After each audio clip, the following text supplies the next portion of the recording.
Salut à tous, cette semaine je vous emmène en Floride, à Orlando, à la rencontre de l'un des riders les plus fantasques et les plus intéressants de la scène BMX. Il s'agit de Trey Jones, youtubeur, rider et organisateur du Swarm Fest. Et on le retrouve tout de suite après le générique.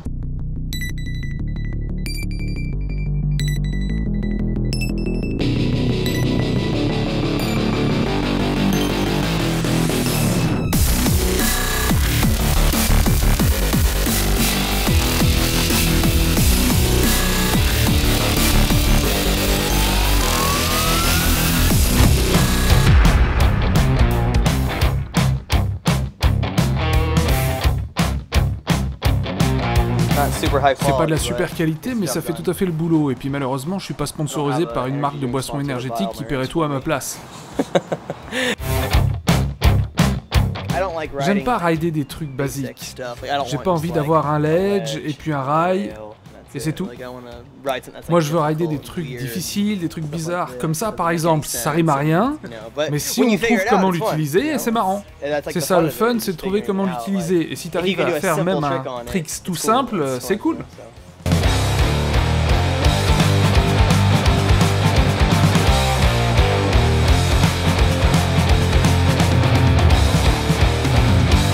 La grosse raison pour laquelle j'ai voulu acheter une maison, c'est que je voulais mon parc dans le jardin. Et dès que j'ai acheté la maison, j'ai commencé à construire des rampes. Et je l'ai construit par section. D'abord cette section-là, puis celle-là, puis celle-là. Dès que j'avais un peu d'argent, je faisais une nouvelle section, et encore une. Et au bout d'un moment, ça a fait tout le jardin. Maintenant, par contre, il faut constamment réparer, remplacer, parce que le climat est tellement humide ici, que le contreplaqué ne tient pas, il pourrit, ça fait comme ça. Ouais, c'est fun, et puis de toute façon, au moment où les planches sont pourries, moi j'ai déjà envie de faire autre chose, de tout changer tout, alors de toute façon, c'est un projet qui évolue constamment, c'est presque un projet artistique on pourrait dire. Enfin, j'ai pas envie de dire que je veux faire quelque chose de forcément créatif, je fais quelque chose que j'aime, c'est tout. Et après les gens me disent que c'est créatif, ok cool, je fais ce que j'ai envie de faire, mais j'essaye pas de faire quelque chose d'artistique, non, je fais juste ce que j'aime. J'essaye pas d'être d'une certaine manière ou d'une autre. Je fais ce que j'aime. Et puis, si les gens aiment bien, cool. Tant mieux. Mais c'est pas vraiment mon problème en fait. Moi j'aime autant que ce soit différent. On voit toujours les mêmes choses partout, donc ouais, je préfère que ce soit différent. C'est pour ça qu'ici, tout est super bizarre, difficile à rouler, pas vraiment normal. Après, c'est pas quelque chose que je recherche forcément, mais ça se produit comme ça. Mon père m'a beaucoup aidé, il travaillait dans le bâtiment quand il était plus jeune, alors il m'a appris comment construire des rampes et tout le reste.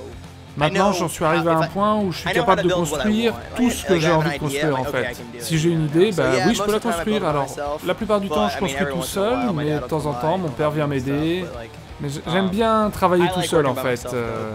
Les gens arrivent, ah, qu'est-ce que je peux faire et tout. Et puis moi je sais pas, je laisse tomber, je le ferai. Je préfère le faire tout seul. C'est Simone Baracco qui a fait la décoration, il adore peindre avec des bombes. Dès qu'il arrive, il dit on a besoin de peinture, on a besoin de peinture. Il a peint ça, il a peint le Floridea, il a tout peint en fait. Il est inarrêtable avec des bombes de peinture, il adore tellement ça, mais c'est cool d'avoir une œuvre pareille. Ce quarter qui fait 2,50 m et celui-là, c'est les deux premières rampes que j'ai construites dans le jardin. Là, j'avais une funbox, mais je l'ai coupée en deux, et puis j'ai installé un mur arrondi à l'intérieur. Ça peut toujours se sauter comme une box, ou alors on peut prendre la courbe, ce qui est cool. Là-bas, j'ai construit des murs verticaux autour des fenêtres. Je voulais avoir ce plan vertical contre la maison, mais je savais pas où le mettre à cause des fenêtres. Et puis quelqu'un m'a dit, bah pourquoi tu le mets pas autour des fenêtres? Et je dis, ouais, ça doit marcher, et ça marche plutôt pas mal. C'est l'un des modules préférés des gens qui viennent ici. J'en ai mis un autre en face, histoire d'avoir quelque chose là. J'ai vu tellement de gens passer par-dessus la box, pas gérer leur vitesse, et s'envoler derrière le quarter, derrière les buissons, mais tellement. Là, j'avais besoin de faire du rangement, il me fallait un petit atelier. Donc, j'en ai construit un, mais je l'ai fait rideable, c'est-à-dire que j'ai mis un plan incliné sur le toit, et comme ça, bah, il est rideable. J'ai envie de faire quelques changements à droite à gauche, mais comme je disais tout à l'heure, tout ça, ça vient de ma poche. Alors, j'ai pas 1000 $ à claquer pour tout refaire, donc Peut-être un jour, mais pour l'instant c'est pas mal, je fais avec. C'est plutôt bien même.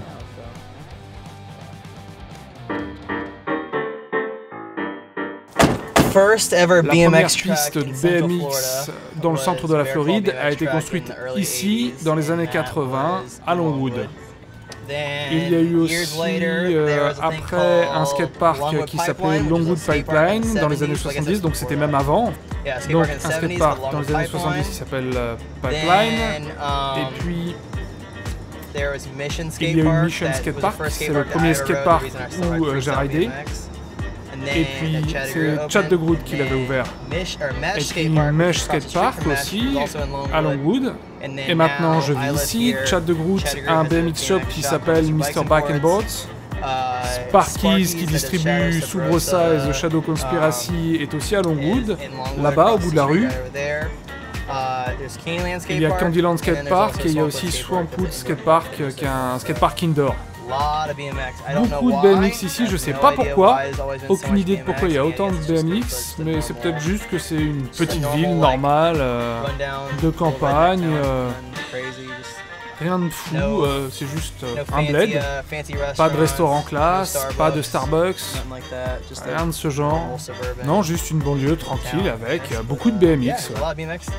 C'est pas la Californie du Sud, c'est pas New York. C'est juste une ville normale de banlieue. Il n'y a rien de fou. J'adore. C'est chez moi.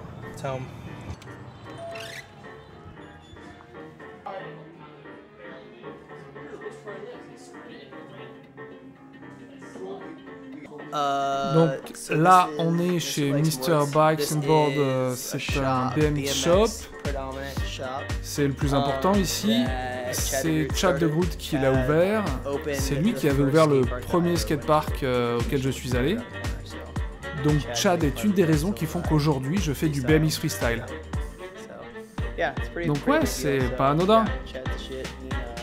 Chad est vraiment un mec important, et puis avec le skatepark, le shop, ici, c'est mon shop local où je vais.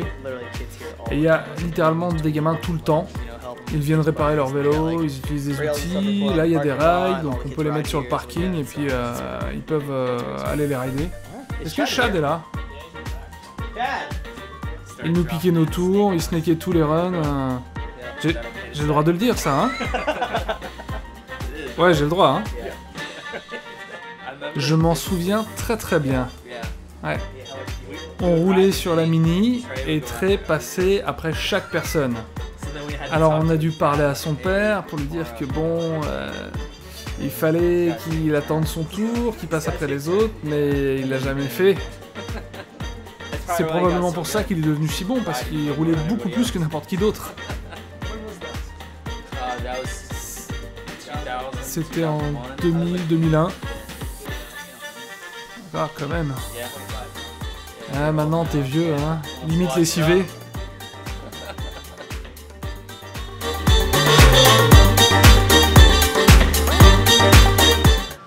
Là j'ai pris un barbecue au poulet, mais j'ai pas pris le pain habituel, j'ai pris le biscuit, parce que tu mets du poulet sur le biscuit et des macaronis et cheese par-dessus, et là c'est le pied.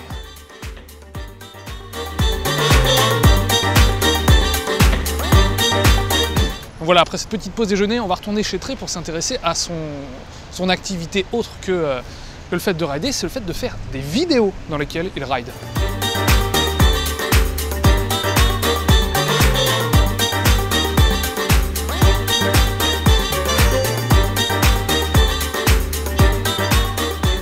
Tous les gamins ont grandi en regardant Props. Et moi j'ai racheté beaucoup de VHS, j'ai acheté des collections entières à des pros. Et un jour je me suis demandé combien j'avais de versions de Props. Il y en a eu 50 en tout, et je les ai alignés, et j'ai 2 ou 3 versions de chaque épisode. J'ai grandi avec ça, et du coup j'ai toujours envie de... Tu vois, par exemple, j'ai toujours voulu un cadre Bully. Ben, maintenant que je suis assez grand, je peux en acheter un. Et pour moi, ça a exactement la même valeur qu'à l'époque. C'était ce cadre que je voulais absolument quand j'étais gamin. C'est comme une collection classique, en fait. Tu cherches un objet particulier, et puis quand tu le trouves, c'est sympa, quoi. Le simple fait de le rechercher est sympa. Tout ce qui touche à la mid-school BMX est tellement populaire maintenant que je peux échanger avec des gens. Si je cherche quelque chose, il y a des mecs sur Instagram, je peux leur demander s'il est long, on s'échange, c'est sympa. C'est une façon différente d'apprécier le BMX. C'est juste marrant de collectionner, d'échanger, d'aller dans les conventions. Ouais, c'est super fun. Alors en fait, le Mid-School BMX, c'est considéré comme étant de 95 à 2005. C'est une période de 10 ans quand le BMX est passé d'un truc vraiment bricolé, qu'on savait pas vraiment comment rider, au vélo d'aujourd'hui et à une industrie organisée. C'est cette période de transition. Comme je le disais, ouais, j'ai grandi en regardant ça, c'est mes souvenirs d'enfance, c'est ce que j'ai toujours voulu. Alors je sais pas pourquoi, mais j'adore collectionner tout ça. C'est marrant, je passe mon temps sur eBay à acheter tellement de trucs. C'est ridicule, mais vraiment tellement de trucs. C'est fou. Mais c'est chouette. Tiens, regarde, ça par exemple, c'est une vidéo qui s'appelle Nowhere Fast. Et c'est une vidéo légendaire. Si quelqu'un a une de ces vidéos, c'est déjà très bien. Moi j'en ai 3. Et celle-là est encore sous blister.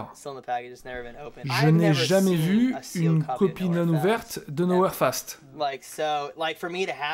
Pour moi, le fait de l'avoir, je sais pas, c'est bête, ça veut rien dire. Ça vaut rien, ou alors ça vaut un petit peu d'argent, mais c'est pas grand-chose. Mais je trouve ça cool, c'est fun. Aujourd'hui, on dirait que les jeunes voient une vidéo sur YouTube et puis ils disent « Ok, cool, et c'est quoi la nouvelle ?» Moi, quand j'avais une vidéo, je la regardais encore et encore et encore et encore et encore et encore et encore. Parce que j'avais que ça, j'étais pas en train de me dire « Ah super, c'est quoi la suivante ?» Non. Tu regardais la même cassette encore et encore. Vraiment, tu prenais soin parce que tu n'avais que ça. J'ai eu pas mal d'attention sur les réseaux grâce à Scotty Kramer. Et les kids voulaient toujours que je fasse une chaîne YouTube, mais c'était pas mon truc. Je suis pas le genre de gars à faire « Ouais, salut, on est là, je fais ça ». C'est pas vraiment mon truc. Et puis, j'ai commencé à réfléchir en me disant « Bah tiens, si je faisais juste ce que j'avais envie de faire... » Du coup, si on va dehors, qu'on fait quelque chose de cool, on en fait une vidéo, et puis sinon, on n'en fait pas. J'essaye d'adapter des éléments que j'aime bien d'autres vidéos. Par exemple, comme celle-là, ça va me donner de l'inspiration pour faire des vidéos YouTube. Essayer de trouver l'inspiration dans d'autres genres de vidéos et pas uniquement dans YouTube. L'idée c'est de faire quelque chose de différent, puis si les kids aiment bien, tant mieux, sinon, tant mieux. Là, j'essaye pas de faire des millions de dollars depuis YouTube, quoi, donc... Non, c'est chouette. Mais je m'amuse bien, c'est autour de ma vie, ce qu'on fait... Si on fait un truc cool, on fait une vidéo, si on fait pas de truc cool, pas de vidéo. Là, on est au skatepark de Candyland, c'est à peu près à 1,5 km de chez moi. Et ouais, c'est un petit skatepark que Chad de Groot a fait construire, c'est pas le plus grand, mais c'est gratuit, ouvert au public, et ouais, c'est plutôt pas mal, c'est local. Ouais, c'est génial.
après cette petite séquence de BMX à Candyland, on va avec Trey chez Sparky's, qui est son distributeur, en fait, qui est le distributeur des marques Subrosa, Shadow Conspiracy notamment, parce que lui il doit récupérer du matos là-bas, et du coup ça va nous permettre de voir un petit peu comment ça se passe pour ces marques là qui gravitent dans la sphère du BMX.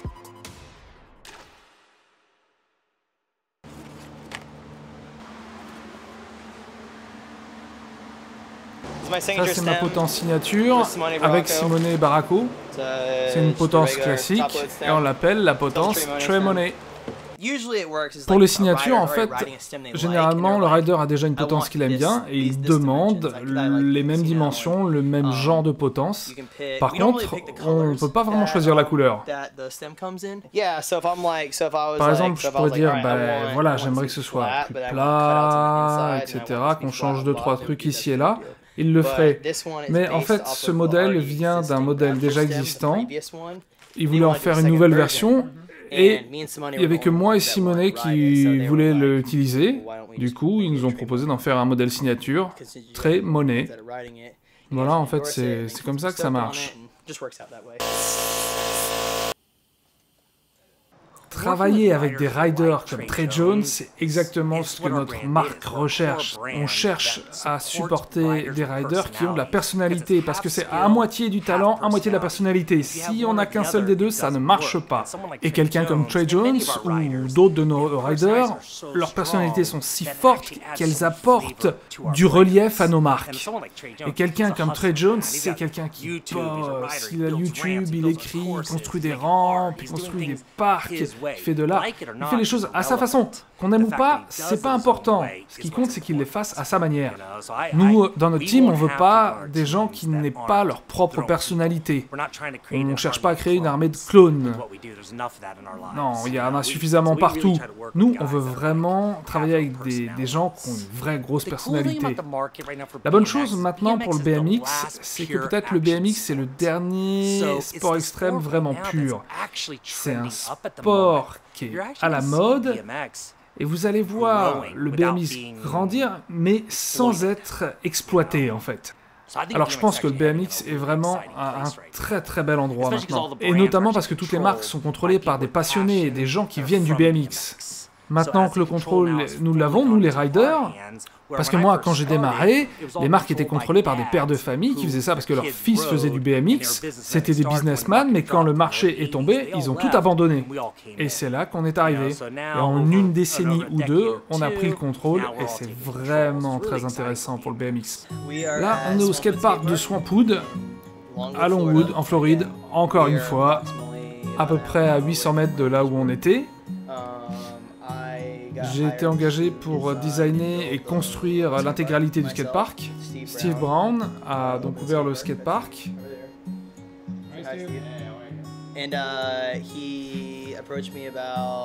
Et il m'a contacté pour savoir si je voulais construire le skatepark. Et j'ai dit oui. Trey est vraiment une personnalité importante à Longwood. C'est vraiment une des raisons pour lesquelles on a pu ouvrir ce skatepark. Sans lui, sans son aide, sans l'aide de sa famille, il n'y aurait pas de skatepark. On a vraiment beaucoup de chance de l'avoir ici, dans notre ville et au skatepark. Ça fait à peu près 550 mètres carrés. Alors c'est pas très grand, mais j'avais envie d'avoir un lieu pour le BMX et le skate. Pas uniquement le BMX, uniquement le skate. Je voulais que ce soit les deux. Alors on a construit cette zone là, ici, surélevée. On a fait des choses simples. Simple, c'est efficace. Si ça n'avait tenu qu'à moi, on aurait mis des trucs bizarres, mais il faut penser aux autres, il faut penser aux clients. Là par exemple, je voulais mettre des escaliers, mais des vrais escaliers, c'est pas possible. Parce que si tu arrives de ce côté-là, bah, tu te retrouves coincé. Alors j'ai mis une petite pente en bas, et hop, comme ça on peut passer par-dessus.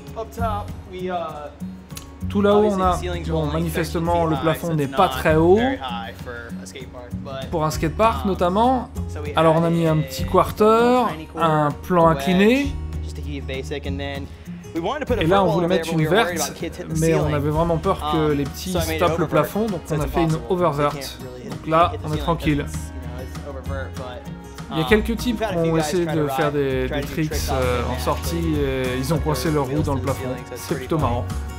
Comme je l'ai déjà dit, c'est du basique, c'est du simple, avec une orientation skate, street, rien d'extravagant. Et ici, comme je l'ai dit, je voulais du BMX et du skate. Alors, pour la partie BMX, il me fallait des funbox. C'est classique dans tous les skateparks intérieurs. C'est peut-être moins courant maintenant, mais c'est super fun à rider. Alors on a mis 2 box d'affilée, avec une verte de l'autre côté. C'est juste la bonne hauteur, même en tirant au maximum, vous allez juste frôler le plafond, il y a tout ce qu'il faut, c'est pas fou, c'est simple, c'est super fun. Et on peut passer de là jusqu'à l'autre côté. On a mis du contreplaqué sur le mur, comme ça ceux qui veulent faire des wall rides, ils peuvent le faire, et puis ça donne de la gueule au total. Et la dernière chose, c'est ce mur courbé, qui est la réplique de celui que j'avais dans mon jardin et que j'ai dû démonter récemment parce que la ville devait faire des travaux, mais c'est vraiment la réplique, pas tout à fait en fait, c'est un petit peu plus petit, mais c'est quand même très ressemblant. Et c'est vraiment cool que les gamins qui rident ici viennent rider un module qui était dans mon jardin, dans un skatepark. Et puis ce genre de module, on le retrouve pas ailleurs, donc c'est chouette d'avoir ça ici, c'est assez unique, tout est plutôt facile, et puis il y a ce module qui donne un côté vraiment différent. Ça me dérange vraiment pas de travailler pour faire émerger ce genre de projet cool, ça me dérange pas du tout. Si je peux imaginer quelque chose de très sympa, je suis prêt à y aller, il n'y a pas de problème. Je suis pas le genre à me dire « Ah, il faut bosser », non, au contraire, allez, au boulot, on peut y arriver. Et ça, c'est juste moi, c'est ma façon de fonctionner. J'imagine tout de suite le produit fini. Alors, quand Steve m'a proposé de construire ce skatepark, j'ai fait « Ouais, bien sûr, allons-y !» On se pose pas de questions, et on y va. Ouais, c'est cool, c'est vraiment cool de voir d'autres gens rider ce que j'ai construit. C'était vraiment un challenge de construire tout ça correctement, parce que dans mon jardin je fais ce que je veux, mais ici ça doit être fait bien dans les règles de l'art, ça doit être carré, plat, à niveau. C'était un challenge, mais c'était bien, ouais, c'est une belle expérience, j'ai beaucoup appris, c'est la première fois que je construis un skatepark. Non, c'était une chouette chose à rajouter à mon CV.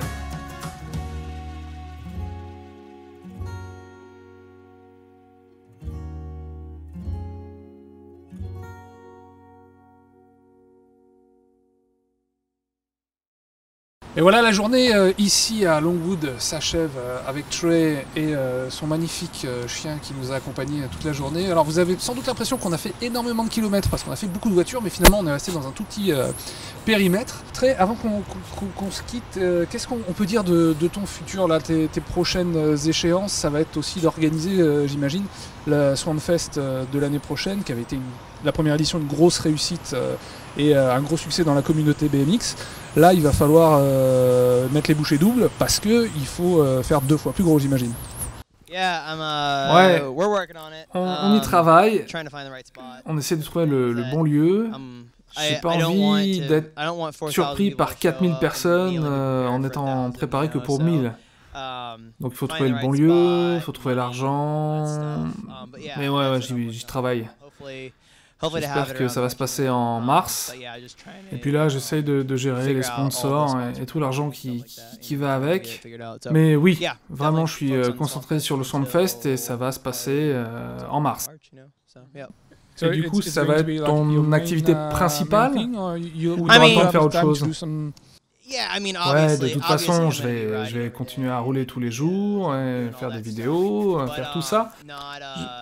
Je vais continuer à faire tout ce que je faisais, mais le Swampfest va commencer à être très présent dans mon esprit. Mais pour l'instant, c'est les emails, des contacts, des trucs un peu chiants, et on construit rien. Donc oui, je peux continuer à faire les deux. Alors du coup, si on veut te voir, on peut te suivre sur YouTube. Tu as ta chaîne qui s'appelle Floriday. Oui, bah, j'ai ma chaîne YouTube qui raconte ce qu'on fait tous les jours. C'est juste sortir, rider, s'amuser, faire ce qu'on fait. Mais si vous allez sur YouTube, vous cherchez Trey Jones, vous allez tomber dessus. Et puis il y a aussi Trey's World. Alors là, c'est quelque chose d'autre. C'est un billet hebdomadaire, toutes les 2 semaines. C'est un show que je filme chez Sparky's. Là, par contre, j'arrive avec un script et on y va, on filme, on édite et je fais vraiment tout ce qu'on veut. On a tout le contrôle dessus. C'est très sympa et c'est surtout très stupide. Ok, bah écoute, merci beaucoup de nous avoir accueillis. Moi, je vais y aller parce qu'il va faire nuit et puis on se retrouve nous la semaine prochaine au cœur de l'extrême.